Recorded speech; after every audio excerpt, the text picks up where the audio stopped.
Well, I have to say it was pretty easy. I grew up in Crown Heights, Brooklyn, and in the late '60s, early 1970s, and graffiti was something that I was becoming more and more aware of on the streets and in the subways.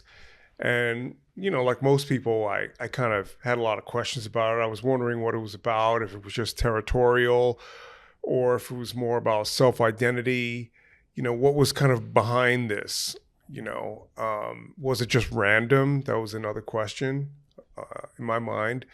So I started kind of noticing it more and more in the early 1970s, but it wasn't until maybe mid early 1976, actually even maybe like late 1975, when I saw this car that Blade did, and it was laid up in my station. So it wasn't something that was, kind of in motion, and I was, busy trying to decipher what it said. It was right there, and it was laid up quietly, and it was an amazing car. He had like these dancing girls going across the car, and I realized that, maybe it was something that was not random. It couldn't have been random, but it was also kind of creative, and he kind of answered a couple of the questions, but in another way, it opened up a whole world of other questions that I had about it. And I just became seduced by the whole notion of, painting your name on the side of a subway car. So in that year, I entered the High School of Art and Design. And it happened that there were a lot of writers that went to that school and continued to go to that school years after. And when I started meeting, some of those people, some of them were big writers, some of them weren't, I started to get a better picture of what the culture was about, and that it was very premeditated, their action, and it wasn't random. I don't know if I would call it art yet, but I knew that it was something creative, and being a part of that, it pretty much kind of took over my whole life. The first one that, maybe not the first piece that I saw, but the first piece that I was able to study was Blade's piece, and look at it, for more than just a few seconds. His paint control on that car, and his color combinations, and the fact that he incorporated his name with these comic characters really kind of spoke to me.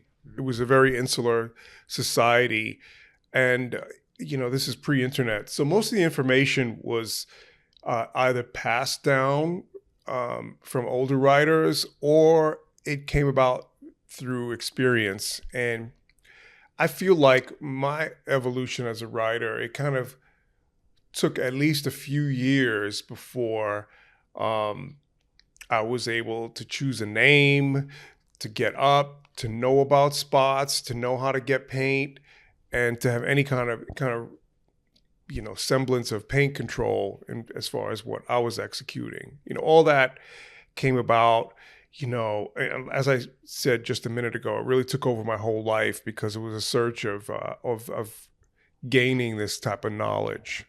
I was learning about it through word of mouth, and through one of the places that I hung out was 149th Street in Grand Concourse, the Writer's Bench. And I would hang out there after school and meet other writers. So you're just kind of gaining this knowledge through social experiences with other writers. And as I said, I went to school with a lot of writers, so I was spending time with them in the lunchroom, making sketches and trading black books and things like that, looking at photos, just talking about shit. Also, the availability of colors was very limited. So when you look at these masterpieces that were done in the early 80s, early and late 70s, throughout the 70s, you're looking at things that were done with a very limited palette, of colors according to the brand. I think that maybe Krylon had the most variety, which wasn't a whole lot, but in terms of consistency, Red Devil and Rust-Oleum was probably better. But again, like, there were 3 caps that we could use. You could use a stock cap that was found on the can. You could use a Jafome cap that was found on Easy Oven Spray Starch.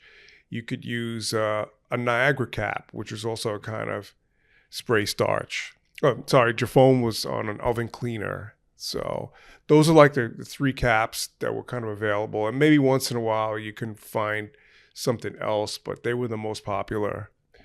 Some colors were, some not.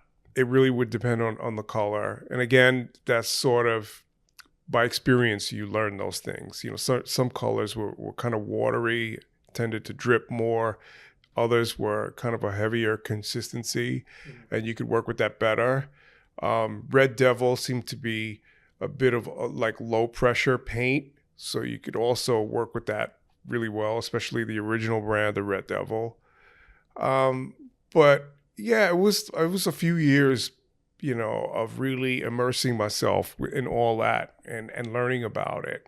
You know, now, I mean, writers are kind of, I'm not going to say they're spoiled, but I see how they're able to develop much quicker because of the variety of caps that they can use and the variety of paint that's available. So they can get this sort of they can acquire these skill sets a lot faster.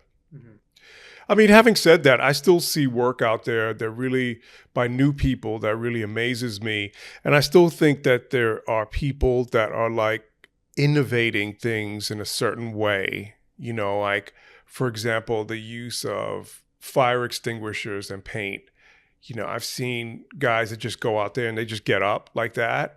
But I've seen a few other guys that are taking that and trying to develop it and push it even further. But it's just how far people want to take it, how far they really want to push it, you know. But even in terms of other things like some of the photorealist portraits I've seen people paint are incredible, that they're getting this sort of amount of detail, you know.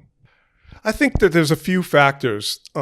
One of the most obvious things is like the perfect surface and the perfect way to kind of get your name around the city. I always felt that after I did a piece, I did it and it kind of took a life of its own and kind of went out throughout the city on its own. People saw it. Maybe some people didn't. A lot of people did.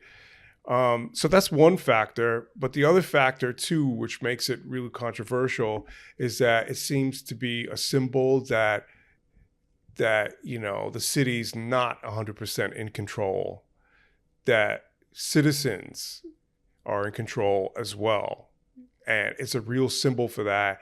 And it's always been a political hot topic and a political target because of that. They are definitely a very strong symbol of the infrastructure. And, you know, to be honest, a lot of people didn't like it, you know, that weren't immersed in the culture, particularly, you know, when you'd come into a car and it was totally bombed. You know, most citizens kind of really didn't really like that factor as well. So, you know, politicians, police, they definitely looked at that as a way of saying, you know, we've got to get a hand on this. You know, we got to take back control. I mean, as far as painting streets, during that era, if you painted trains, you had very little interest in painting the streets because it just was not the same. Really? You know, not the same at all. I mean, the streets is kind of where it began, but once it sort of hopped over onto buses and trains, people love that kind of aspect of motion. And, you know, I mean, I did paint walls back then, but really when I did, it was just kind of the waste paint. And there was no real message to that at all, you know, just half full cans that I might have had. But when the streets really took over is kind of when the trains became less of an option, and then the streets became much more important to people, whether you're doing throw ups, tags, or you're doing full color pieces, whatever it is that you're doing, the streets became more of an important part of the equation.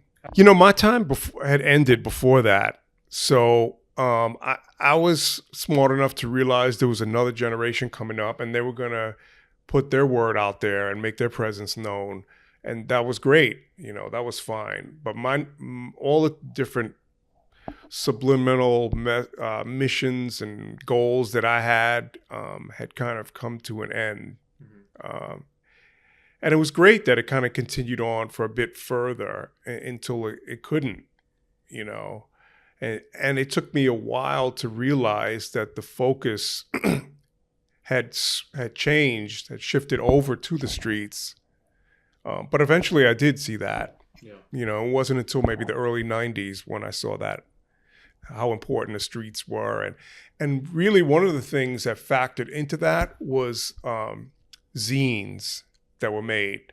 You know, the first one was done by Phase 2 and Dave Schmidlap, the IGT.